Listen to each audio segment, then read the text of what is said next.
Здравейте на всички! В това видео ще разгледаме как да използваме секцията за симулация на ND филтри, която ни предоставя Intuitive. Откриваме я, като натиснем бутона за меню на плагина и се спуснем до секцията за симулация на ND и GND филтри. Когато натиснем върху нея, се озоваваме на специализираната страница, за да симулираме филтрите с неутрална плътност. Преди да започнем да разглеждаме как да го използваме, нека разберем защо трябва да симулираме, а не да реализираме на терен.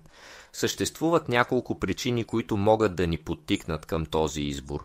Първата може да бъде съвсем проста, че се намираме на определено място по време на нашето пътуване или по време на нашата фотографска сесия и просто нямаме със себе си ND филтри, които да използваме за създаване на тези дълги експозиции. Или може би разполагаме с ултраширокоъгълен обектив, като 14 мм 8 мм 10 мм, които често в зависимост от моделите не са оборудвани с резба за завиване на кръгов филтър и в този случай те изискват специални държачи за монтиране на плочкови филтри. Тъй като няма универсални държачи, се създават различни видове и често специализирани за определени обективи. В тези случаи цените могат да се увеличат значително, което може да доведе до решението да не ги закупуваме именно заради високата цена. Сега какво ни трябва, за да симулираме тези дълги експозиции?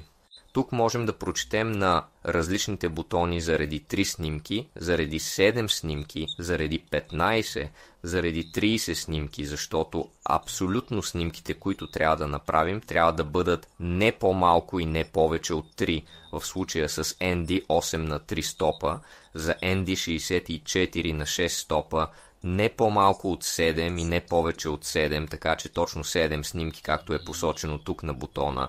В случая с ND 1000 ще бъдат 15, в случая с 32 000 ще бъдат 30. Тези снимки, които ще занесем вкъщи да реализираме на терен, ще бъдат практически идентични за всеки тип симулация, така че няма да бъдат различни снимки в зависимост от филтъра, който искам да симулирам. В случая с ND 32 000, което представлява 15 стопа, ще трябва да заснемем точно 30 фотографии. Както в този конкретен пример. Следователно, ако ги изберем, те са общо 30 елемента. Тези елементи трябва да бъдат напълно идентични. Какво означава идентични? Това означава, че параметрите на снимане, включително EXIF данните, трябва да бъдат напълно същите. Тоест, същата диафрагма, същото време на експозиция, същото ISO, същия баланс на бялото, същото увеличение, същите милиметри, следователно напълно идентични. За да бъдат напълно идентични снимките, те трябва да бъдат направени с статив. Ако разгледаме последователност от тези идентични снимки, ще забележите, че почти не се променят една от друга, променя се само движението на водата в морето, както и хората между снимките могат да се преместят или напълно да изчезнат. Възможно е да ги направите и достатъчно бързо, за да не се промени напълно осветлението между първия и последния кадър, тъй като става въпрос за приблизително 30 кадъра, в зависимост от филтъра, който ще симулираме. Ясно е, че ако осветлението се различава значително, тогава и крайният резултат ще понесе съответните последствия. След като направим тези 30 снимки на съответното място, ще натиснем бутона за зареждане. 30-те снимки ще се отвори прозорец с опция за зареждане на нива. Като натиснем бутона за преглед, ще изберем снимките на нашия компютър, които ни интересуват.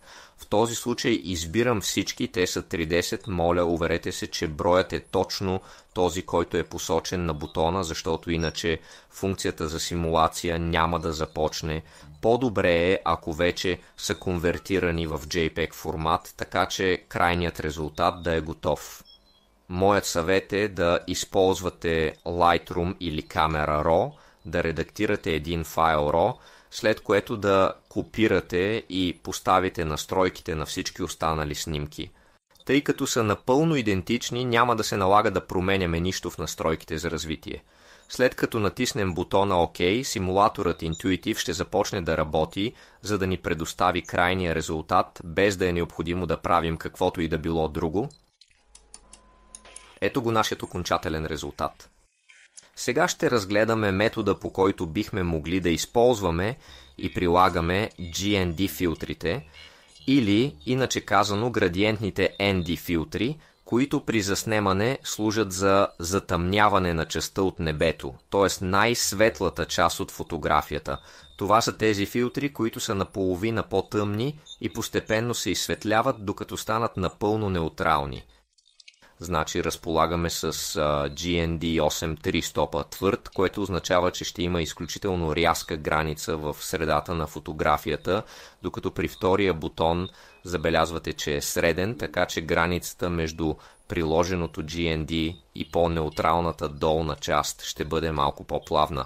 А какво означава обратен GND 16 мек 4 стопа? Означава, че ще потъмнее с 4 стопа, но обратният обикновено се използва, когато сме точно по време на изгрев или залез, когато слънцето е точно на нивото на нашия фотографски хоризонт.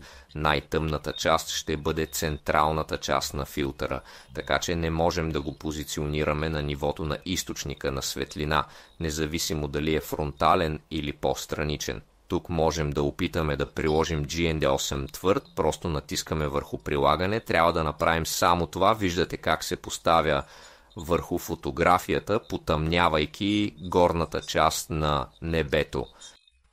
В следващия пример можем да изпробваме GND 16 Medium 4 стоп и да наблюдаваме как частично възстановява зоната на небето, което е много полезно.